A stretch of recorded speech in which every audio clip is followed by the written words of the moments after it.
Hello दोस्तों। तो आज मैं इस वीडियो में आपको सिखाऊंगा कि how to translate English in Hindi. ठीक है, तो हम सारी चीज़ें स्टार्ट करेंगे सिंपल सी स्टोरी से। ठीक है, जैसे जैसे हम लोगों को समझ में आता जाएगा हम आगे लॉन्ग स्टोरी लेते जाएंगे। ठीक है, तो देखो यहाँ पे लिखा हुआ है वंस अपॉन अ टाइम। इसका मतलब क्या होता है वो समझे पहले। वंस अपॉन अ टाइम का मतलब होता है एक समय की बात है। क्या? एक समय की बात है। ठीक है, अब देखो आगे क्या लिखा हुआ है, there was a little girl. अब देखो यहाँ तक तुम्हें पढ़ना है, there was a little girl. तो बहुत सारे बच्चे कन्फ्यूज हो जाते हैं कि ये देयर क्या है। तो बेटा ये देयर क्या है? सब्जेक्ट है। देयर क्या है? सब्जेक्ट है। पर रियल सब्जेक्ट देयर नहीं है, ये याद रखना। रियल सब्जेक्ट तो अपना क्या है? लिटिल गर्ल, मतलब ये अपना रियल सब्जेक्ट। हाँ, ये रिप्रेजेंट कर रहा है किसको? गर्ल को। अब मुझे बताओ ये क्या है? लिटिल गर्ल, एक लड़की की तो बारे में बात हो रही है, जब भी तो आया है वॉस। क्या आया है? वॉस। तो देयर जो है वो डमी सब्जेक्ट है। ठीक है, इसके बाद आया है वॉस। तो जो वॉस किस लिए आया है? वो आया है लिटिल गर्ल के लिए। अगर यहाँ प्लूरल क्या होता, अगर यहाँ पे प्लूरल नाउन हो, प्लूरल सॉरी, अगर यहाँ पे प्लूरल सब्जेक्ट होता तो यहाँ पे बब क्या थी? वर।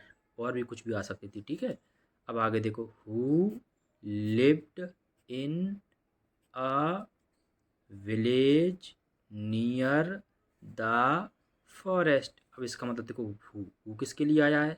हु क्या होता है? हु होता है एक प्रोनाउन। कौन सा प्रोनाउन? रिलेटिव प्रोनाउन, जो हमेशा अपने साथ के हमेशा अपने साथ वाले सब्जेक्ट के तुरंत बाद आता है। देखो हु किसके लिए यहाँ पे, हु किसके लिए आया है? यहाँ पे ये आया है गर्ल के लिए। किसके लिए आया है? गर्ल के लिए। ठीक है, और लड़की क्या है? एक ही तो है, तो सब्जेक्ट क्या है? सिंगुलर है। हु लिव्ड, लिव की सेकंड फॉर्म क्या है? लिव्ड। तो क्योंकि ये बात किसके बारे में हो रही है? पास्ट के बारे में, तो हमारी सारी बात किस में रहेंगी?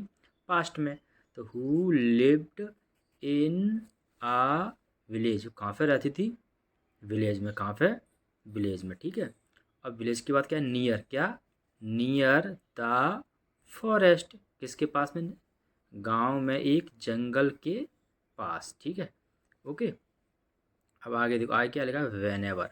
वेन एवर का मतलब समझो। वेन एवर का मतलब क्या होता है? वेन एवर का मतलब होता है जब भी। क्या? जब भी। ठीक है, तो जब भी सी। अब ये सी किसके लिए आया है? बताओ किसके लिए आया सी? अब बार बार हम उसको a little girl, a little girl तो बोल नहीं सकते। ठीक है, क्योंकि वो हो गया नाउन। जो नाउन को रिप्रेजेंट करता है वो होता है प्रोनाउन। अब उसके लिए सी, सी किसके लिए आया है? वो लिटिल गर्ल के लिए आया है। तो ये क्या हो गया? अपना प्रोनाउन। तो सी, ये सी किसके लिए आया? वो आया है अपना लिटिल गर्ल के लिए। ठीक है, तो सी वेंट आउट। अब गो की सेकंड फॉर्म क्या होती है? वेंट। तो क्या होगा? वेंट, मतलब जब वो बाहर जाती। क्या? जब वो बाहर जाती। ठीक है, अब देखो क्या आया है? द। क्या आया है? The.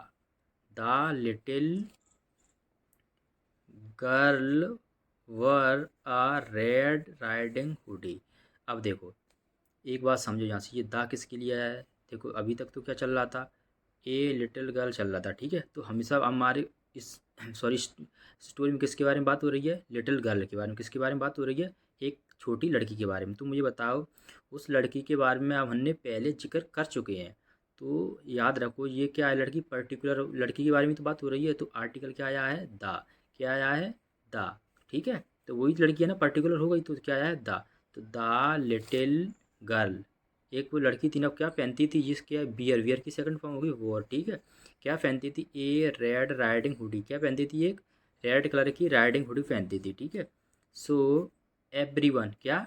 Everyone in the village, जो गांव के लोग थे, जो गांव में सभी, गांव के सभी लोग। क्या? गांव के सभी लोग। कॉल्ड। क्या? कॉल्ड। क्या कॉल्ड माने क्या होता है? बुलाना। तो every one in the village, मतलब गांव के सभी लोग। कॉल्ड माने होता है बुलाना। तो गांव के सभी लोग बुलाते थे उसको। हर किसके लिए आया है बेटा? हर आया है अपना गर्ल के लिए। गर्ल क्या किसके लिए आया है? गर्ल के लिए। ठीक है, तो उसको क्या बुलाते थे? Little red riding hood. क्या? Little red riding hood. अब बताओ यहाँ तक आपको समझ में आ गया? अगर आपको अच्छे से समझ में आ गया हो तो इस वीडियो को आप पॉज करके इस स्टोरी को दोबारा रिमाइंड कीजिए। ठीक है, ताकि आपके दिमाग में वो सारी चीज़ें पहले से और अच्छे से क्लियर हो जाएं। ठीक है,